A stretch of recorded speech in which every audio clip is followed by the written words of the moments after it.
Well, again, welcome, ladies and gentlemen. My name is John Murphy. I'm Senior Vice President for International Policy here at the United States Chamber of Commerce.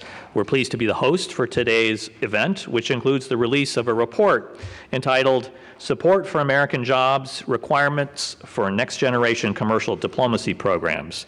It is, of course, a report of the Una Chapman Cox Foundation and directed by the American Academy of Diplomacy. Commercial diplomacy is increasingly important to the U.S. business community. After all, outside our borders lie 95% of the world's consumers. Many Americans are already seizing these opportunities. We see that 1 in 3 factory jobs depends on exports. 1 in 3 acres on American farms is planted for export. And even small businesses, 300,000 of them today, are exporters. And they represent about 1/3 of all merchandise exports. Now, in this context, commercial diplomacy plays a vital enabling role for U.S. companies to tap foreign markets so that they can create jobs and prosperity here at home. This is especially true in developing countries, which today, for the first time in our history, are purchasing more than half of all our exports. But U.S. commercial diplomacy programs must adapt quickly to confront the challenges of today's global marketplace. For the world has changed. Global value chains, digital commerce, and other factors are changing how companies do business. And so the report asks, how must our policy framework for commercial diplomacy evolve? What kinds of programs should embassies provide in terms of practical market intelligence, identification of business opportunities, and policy advocacy? And how must tomorrow's diplomats be trained for these new commercial realities? I'd like to recognize some of the people you hear from today. The project team for the report, Ambassador Charles Ford and Ambassador Sean Donnelly. The project chair, Ambassador Thomas Pickering. I'd also like to recognize the president of the American Academy of Diplomacy, Ambassador Ron Newman, and as well as the managing director of the American Academy of Diplomacy, Amy Stoltz, who does so much work for an event like this. But first, I'd like to introduce and invite to the podium Ambassador Lino Gutierrez, who is the executive director of the Una Chapman Cox Foundation. Ambassador.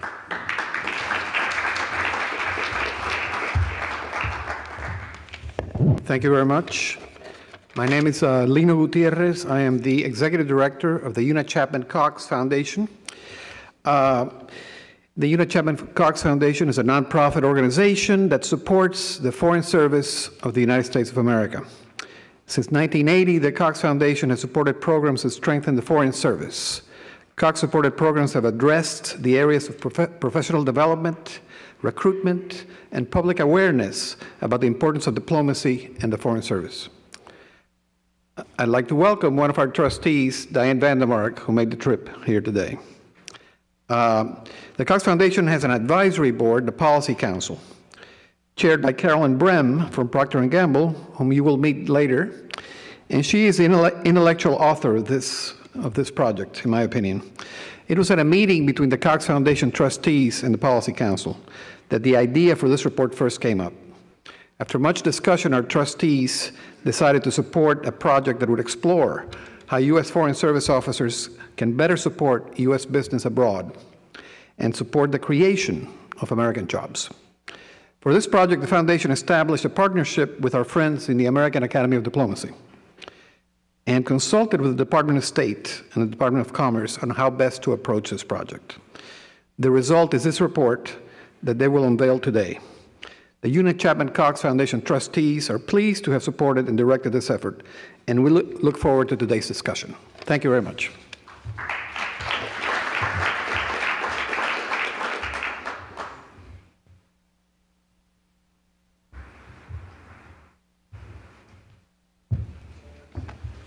Good afternoon, everybody. My name is Tom Pickering.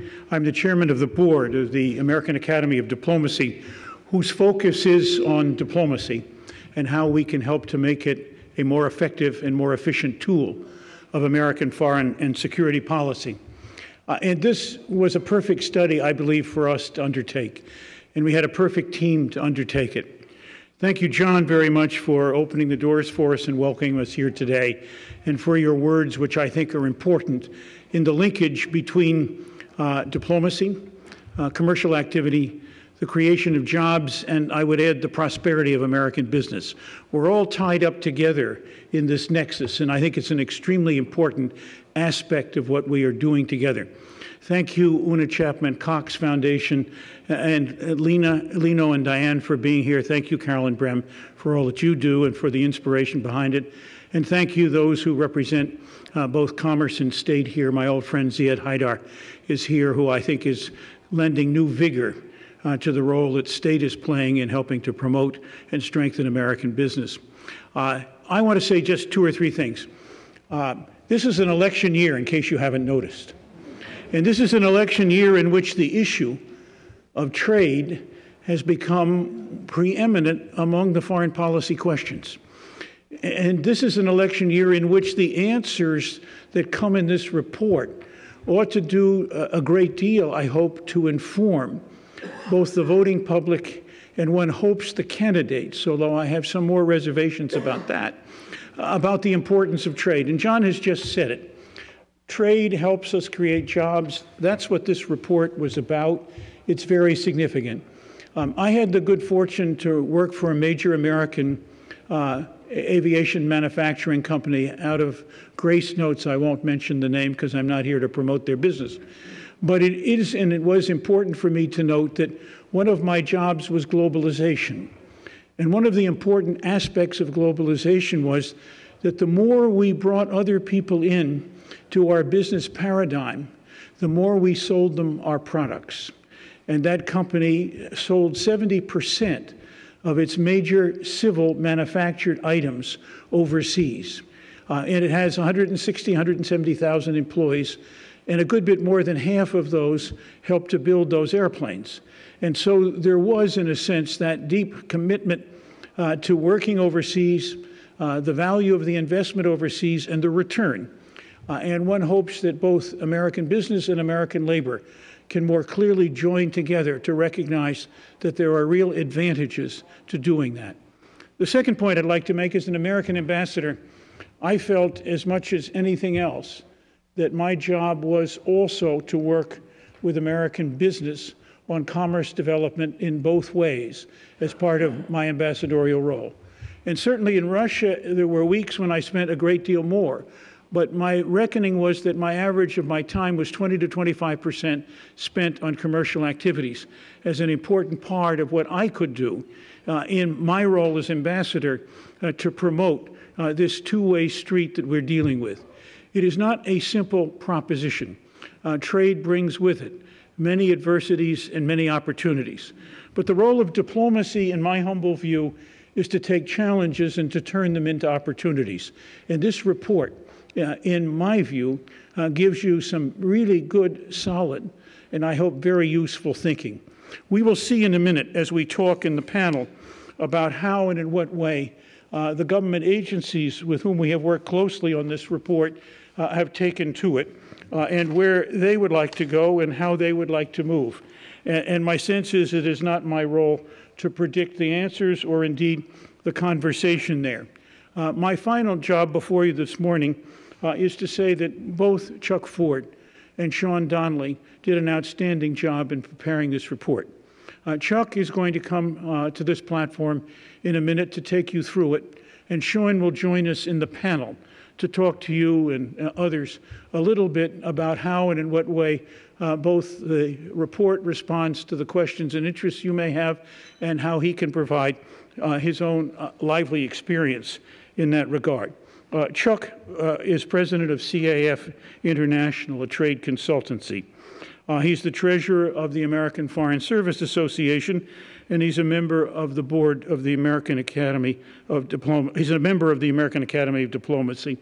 He's on the board of the PDI Defense Group, the Thomas Jefferson School of Public Policy, and the College of William and Mary. Chuck has played a major role at Commerce as acting assistant secretary for the U.S. and Foreign Commercial Service in the Commerce Department. He also played an active role in public and private partnerships with the commander of the U.S. Southern Command.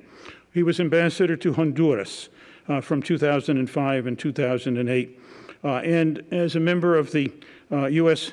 Foreign and Commercial Service, Chuck Ford worked and lived in Latin America and Europe, is fluent in Spanish, was commercial minister at the U.S. mission to the European Union in Brussels, among many other jobs. Chuck was a creative and indeed very helpful asset in putting this report together. And Chuck, it's my honor and pleasure to ask you to come and take over the platform, if you will, please.